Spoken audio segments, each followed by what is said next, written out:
Keep calm. Keep calm. It's no need to insult people. Keep calm. Brother, why not? Well, because according to evolution, it's okay. We're animals, right? So a stronger animal will prey on another one. If you're atheist, what makes you better than an animal?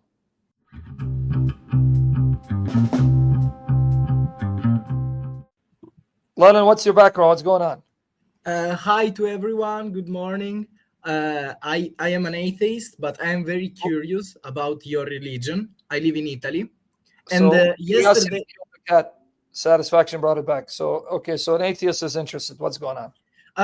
now I live here in Italy. I approached Catholicism, but sorry for my accent. I am Albanian for origin. Albanian. In Italy, they let you in too? My goodness. Okay, so what happened? Go and talk to me. I am a student at the philosophy university. So yesterday, and Sig is also a student of philosophy. But go ahead, yeah. Yesterday, I tried to make you one question about Leviticus and the condemnation of homosexuality. Are you gay? No. I am to be married soon. Oh, poor lady. Can you spare her the pain? Don't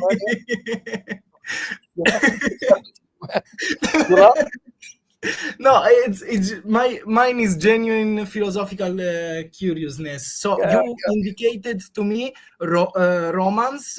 I think. Oh yeah, you're saying that's the New Testament. Yes, Romans 1:26 to 20. Yes. Then Corinthians, if I am correct, 9 to 11. Hold on, let me get it for you. Yeah, and Timothy. Yes, or Timothy. What about it? Why are you so fascinated about homosexuality? I don't get it. Because very much here in Italy, even if it's a Catholic country, it is spread. It is very spread. It was spreading in the time of Israel. This was happening in Israel. It was happening in the time of Christ. It happens all the time. What do you want to do? This is life. But nowadays is very, very different, because before, if I know the historical context, there was between an elderly man and a child most common. That's not in the Bible. I know that's what you think the context is, because the Bible could qualify it.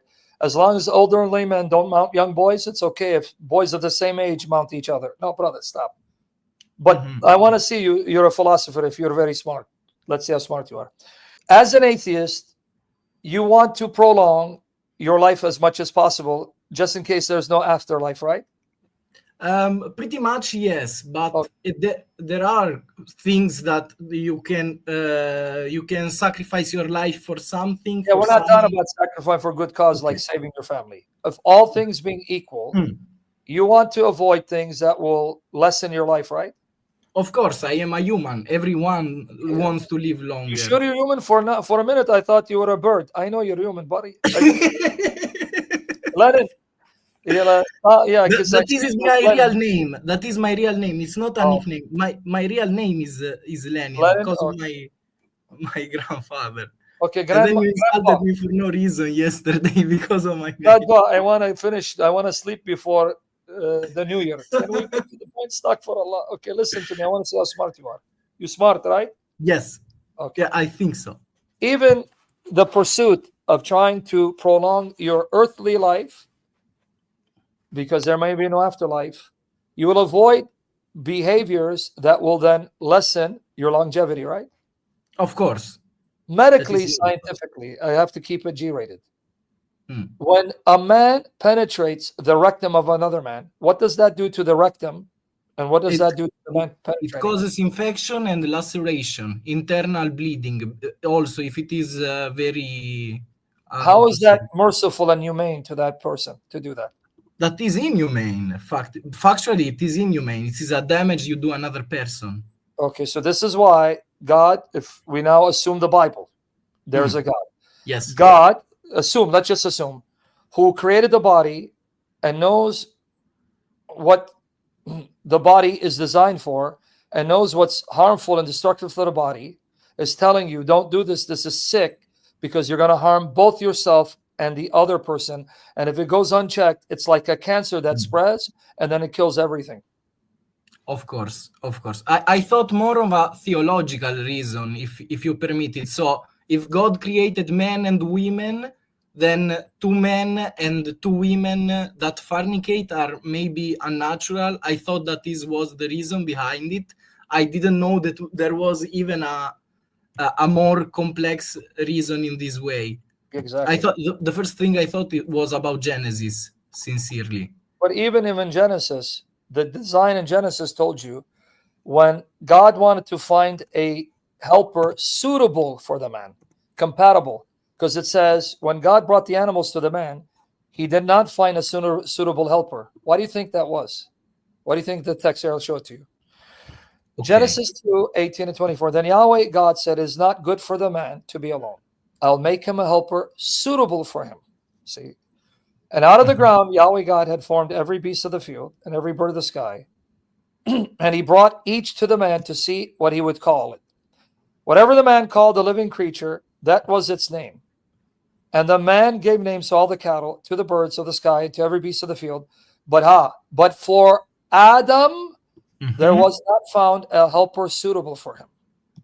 Okay. So what does that tell you? It's telling me that, but here is referring to Adam the man or Adam as humanity? The male, because he's alone. Okay. So what did it say about the male? That humans and animals are not compatible. Of course, because humans have logoi, the thinking. He can. That, but we're talking about physiologically. Okay. The humans, their physiological design, are not compatible with the animals and the birds. So that's why it's telling you God knew what would be suitable for the male, a female.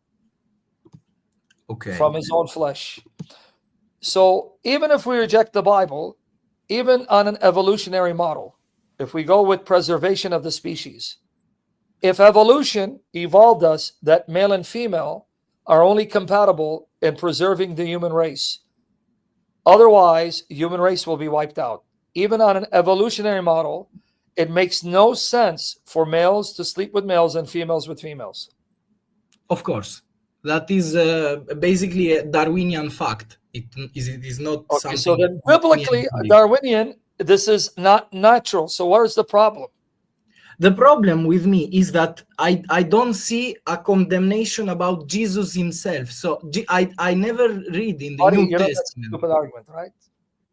What? Because the problem is you can't show me where Jesus says don't sleep with animals. Okay. So that means if we follow Jesus, go sleep with your dog.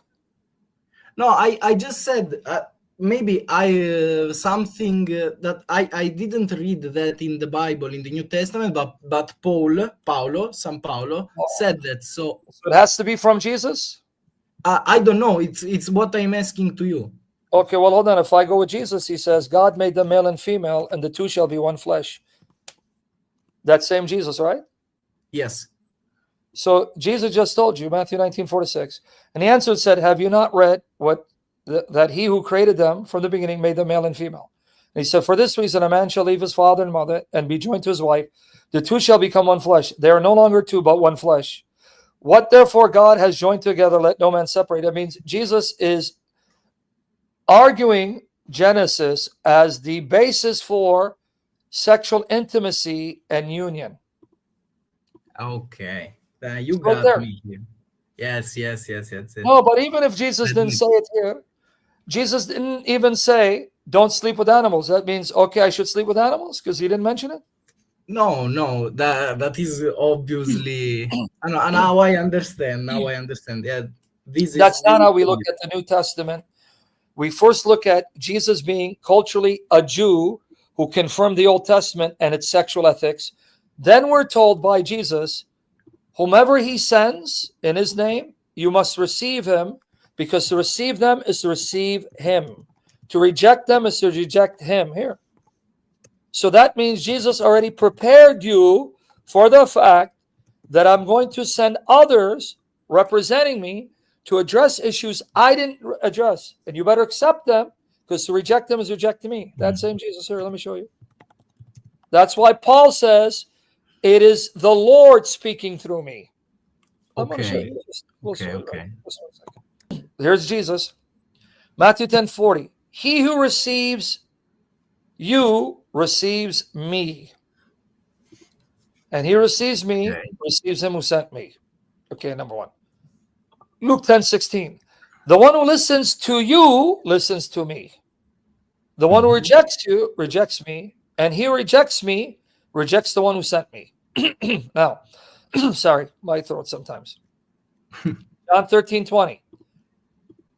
Truly, truly, I say to you, he receives anyone, that's Paulus, I send, receives me, and he receives me, receives him who sent me. John 17:18. As you, Father, sent me into the world, I also send them into the world. John 20:21-23, right here. So Jesus said to them again, peace be with you. As the Father sent me, I also send you. And when he had said this, he breathed on them and said to them, receive the Holy Spirit. If you forgive the sins of any, their sins have been forgiven them. If you retain the sins of any, they have been retained. Now, look what Paul says. 2 Corinthians 13:3, right? Since you are seeking proof that Christ speaks in me, it's not me, it's Christ in me telling you what to do and believe. He is not weak toward you, but mighty in you. 2 Corinthians 13:10.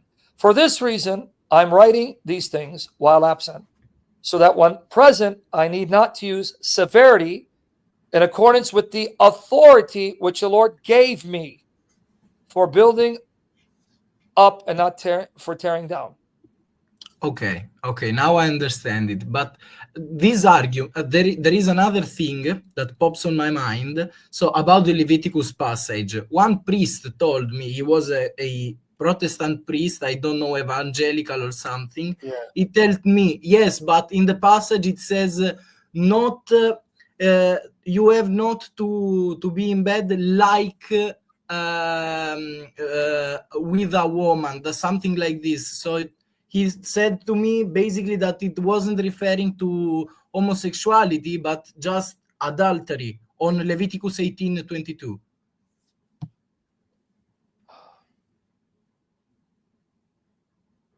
Okay. So that Protestant must have been a homosexual himself, but okay, let's go. Okay, let's go here. This is a whole list of sins, right? You shall not lie with a male as one lies with a female. How do you lie with a female? In bed, having... So let's follow his argument. So that means you can commit adultery with a female, not with a male, because he's saying it's about adultery, right? Yes, he told me basically that this one is referring to that. Okay, but I'm agreeing with you. Okay, that means you can lie with a female to commit adultery, but don't lie with a male to commit adultery. Basically what he said to me. And you know, he's stupid, right? Because the same chapter says if you're caught sleeping with another man's wife, you're killed. Okay. So I didn't know this. Here. You shall not lie sexually with your neighbor's wife to be defiled with her. Okay. So that tells you how stupid this Protestant is. So according to him, it's okay if I lie with a woman to commit adultery, but not with a man. But no, it can't be okay to lie with a woman adultery, because it says if I do that, I'll be killed in Leviticus 20. The next chapter after 19, because then Leviticus 20 mentions the punishments for those who do these sins. Leviticus 20, right? Okay. These are now the punishments. All right. If there's a man who commits adultery with another man's wife, one who commits adultery with his friend's wife, the adulterer and adulteress shall surely be put to death. So your friend is a special kind of stupid, isn't he? Okay. So where does he get that it's saying, no, don't sleep with a man the way you sleep with a woman, because that's adultery. So that means I can commit adultery to a woman, but not with a man? Basically, it's what I understood. So I didn't make sense in my mind. No, because he's stupid, brother. If there's a man who lies with a male as those who lie with a woman, both of them have committed an abomination, something disgusting. They should surely be put to death. So both the man who sleeps with another man's wife and the man who sleeps with a man, like he sleeps with a woman, they're all to be killed. Okay. I understand it now. Sam, I live with your mother in Iran because I'm there watching her getting pimped by your uncle, Hussam. Hussam, send me a location, Hussam, because I want to know where you're at. I pay to visit you because I promise you, I'll bury you like your dog Muhammad, you filthy whore. But yeah, these are whores because they're brave behind the screen. Keep calm. Keep calm. It's no need to insult people. Keep calm. Brother, why not? Well, because according to evolution, it's okay. We're animals, right? So a stronger animal will prey on another one. Well, we are not, you know it, we are not like animals. So you should, according to evolution, we are, brother. If you're atheist, wait, if you're atheist, what makes you better than an animal? The fact that I can't, I have logos, I can speak. Where did you get logos from, and who told you you have it? There is something that we have developed from basically pattern recognition in our natural ambiental life. Then so it's an evolutionary process, right? Yes, of course. But why should there be any value that because you evolved to have intellect, that somehow means that you're valuable? Who told you that having intellect makes you valuable? But no, there is not that. You see, now intellect is something very, very strange. We have developed it in a very casual manner. We don't know. That answer the question. Brother, please stop preaching sermon. No, just because you evolved in a strange manner to have logoi. Yes. Who told you that logoi now means you have value? Who determined that? Well, only the fact that you are a human being, you know, the Kantian proposal. So who cares you're a human being? Who says that because you're human, you have value and worth? Who cares? Where are you getting this, that if I'm human, I have value? In an atheistic worldview, nature doesn't have a mind to assign value to things. But you know, we are in a society. We need each other. Why do I have to be more valuable? Not if I follow the logic of someone like Hitler who says, if you are a drain in the society, I should get rid of you. So why is he wrong according to your atheist worldview? Well, in fact, I must agree to you that moral relativism has destroyed atheism as it is. But my response. What? What did you say? I can't hear you. You said what? Yes. I will repeat it. Moral relativism in atheist views have destroyed very, very much society as nowadays. That's what I'm trying to tell you, that you have no basis to tell me anything has intrinsic value. It's just your feeling. That's how you think and feel, but I don't share your feelings. So no, I can tell you, we can turn to animals, we can kill each other, but that is not how we evolved. So it basically our line of evolution cannot tell you that just because you evolved to have intellect, that now means that it is something evil to then slaughter each other like animals do, because evolution is not a mind. It is simply a process according to you, and it's amoral, meaning it makes no moral judgments. So who cares you evolved to be more intelligent animals? Why shouldn't I slaughter you? Well, because I am a valuable member of society. According to who? In the sense that I produce in a society. But according to who that should make you valuable just because you produce? Of course. What is there any other materialistic parameter to that? That is not. You have no objective basis. That's my point. So, brother, stop arguing like you believe in God to make your case, and then reject God because you don't want to acknowledge his existence and submit to his authority. You can't have your cake and eat it too. You're assuming moral absolute, objective morality, to then decide that no, we have value and worth, we shouldn't slaughter each other. But then the only way you can account for morality being objectively true, not subjective to you, is if there is an outside mind independent of material beings who can then give you an objective moral standard that doesn't depend on our subjectivity. But then when God is invoked, you want to have nothing to do with him. No, that is not the point. That is not my point. My point is that we can, do you know Thomas Hobbes maybe? That is, his theory was if we are in the natural world, we are animals. Just like animals. We kill ourselves, of course. Second thing, if you want to build a society, if you want to have your life assured I don't kill Sam Shamoun because So that's I know. subjective and selfish. It's not objective. Of course, but Because society is built on selfishness. Okay, so but then what if one society says, I want to annex that other society because they are a drain, and it's better to get rid of them and take over their land and resources to benefit my tribe? Isn't that what's happening in Gaza? In history, it has happened. I am not an apologetic of Israel, but it is wrong. It is not something Why is it good. wrong? It is wrong because you are literally invading and killing some other human beings that are Why is it valuable. wrong to kill another human being when an animal kills another animal? We don't say it's wrong. But because of his contribute to human history, to You're human not society. listening, buddy. Let me try Yes. it again. One more time. We're going to have to end it because Tell we're me. going in a circle. This group, this society, this tribe says that group, that society, we'd be better off to remove them, get rid of them, and take over the land and resources. And we have the ability to do so because that would be more productive in the long run for our interests. Yes. So when they do that, why is that morally wrong? But I don't say it is morally wrong. Okay, I don't so say it. that's the end of the story. That's it. That's fine. You just made my case. So let's not talk about, oh yeah, but it's better and this is you brother, you have no basis, astaghfirullah. just because you don't want to suffer and you want to enjoy life and you want to have a more productive life. In other words, it's selfish, subjective reasoning and pursuits. Exactly. Of course. I admit it. It is like that. But if you know that is only the only materialistic thing that you can imagine. Okay, Lennon, let's go with your reason because you produce. So if you have a paraplegic, someone who's paralyzed and crippled, cannot move, and he has a machine moving him in a wheelchair, he's not contributing anything. Should we get rid of him?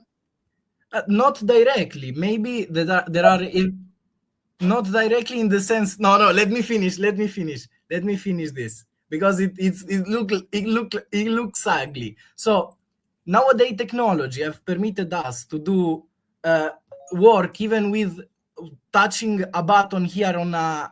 Oh, because of technology now, those paraplegics should live. But what about 100 years ago? Then that means they would be right to be killed. Okay, now you got me. Okay, I will shut up. Okay. Love you, I admit it. All I can tell you, just keep reading the New Testament. Keep reading open heart. Believe me, if you're open and honest the way you are, you will end up falling in love with Jesus. But keep reading because it's already now 5 hours. My voice is killing me, brother. But I was born an atheist, I have to say. I was born in Albania. I didn't have no cognition of God until some years ago. So I don't know even this. But I will read the Bible for sure. And I want you to then look into certain videos, okay? I want to give you the evidence for the resurrection, okay? But also, I want you to see some other stuff. I want to see if you can explain it away. I'm going to send you some videos in the private link. Watch them. Video number 1. Read the scientific data for the Shroud of Turin. When you watch, you understand what it is. Okay, you're going to watch this one here, the first one. You're going to watch the second one, right? Okay. You're going to watch the third one. You see it here? Okay. Watch his videos, debates, lectures on the evidence for the resurrection. Okay? Okay. There you go. That should bring you into a position where you're going to have to contend with these solid facts of history that cannot be explained naturalistically. But watch it and you understand. Well, thank you very much for the information and providing me a basis, a theoretical basis, because I don't know pretty much nothing about the commentary on Christianity or the Bible. So thank you very much for information. What you do now, though, as you watch those, start reading New Testament, Matthew, Mark, Luke, and John, and Acts. Start with Matthew, Mark, Luke, John, and Acts. Just read those first 5 books, okay? Okay. Thank you very much for your time. We'll be praying for you, buddy. God bless you.